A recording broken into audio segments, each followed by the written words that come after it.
This video discusses the choosing wisely recommendation to not obtain comprehensive viral panel testing for patients who have suspected respiratory viral illnesses.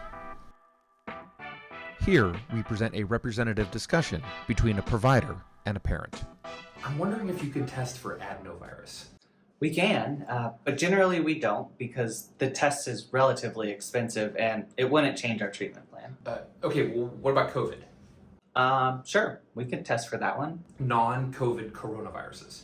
Yeah, I guess. Human metapneumovirus. Wait, what? Rhinovirus? Hold on. Influenza. Influenza B. Are you for real? Parainfluenza? Hold on. Okay. I know I'm making some pretty specific requests here. What about RSV? Okay, so obviously this isn't a real scenario, but just because we can test for every respiratory virus, should we?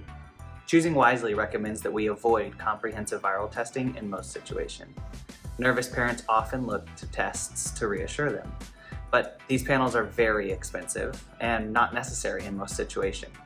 Let's take a look at an example of how you can have this conversation in a more realistic patient encounter. I'm glad to see your son is doing better after suctioning. You know, he absolutely hated it, but it worked. And what did you say he had again? Oh, he has a viral infection that causes congestion, fast breathing, and sometimes wheezing. It can even cause trouble feeding and the need for extra oxygen. Is there a test you can do for the virus? There are many viruses that cause infections in children and adults, so it's hard to say exactly which virus is causing his illness. I read online that there is one test that tests for a whole bunch of viruses all at once. Yeah, I'm glad you brought this up.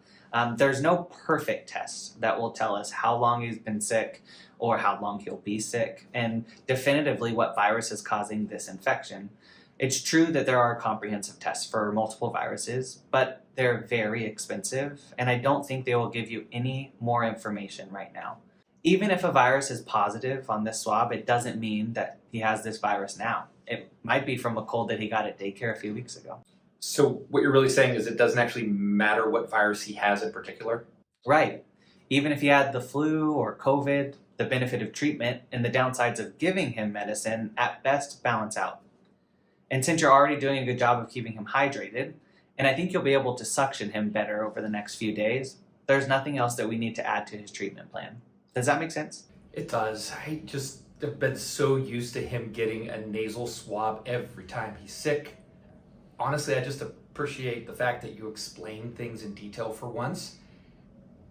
I'm curious though, are there any kids that you actually do get those big virus tests on? Yeah, there are. We see many immunocompromised patients, like children with cancers, and though the virus test isn't perfect, it may give clues that help with their management. You might also see that we do more tests for flu and COVID when community levels are higher for surveillance, and if there are kids that need those treatments the most, like kids who stay in the hospital, for example.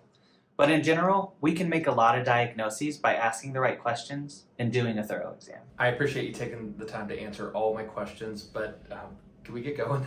Absolutely. I'll get your discharge ready.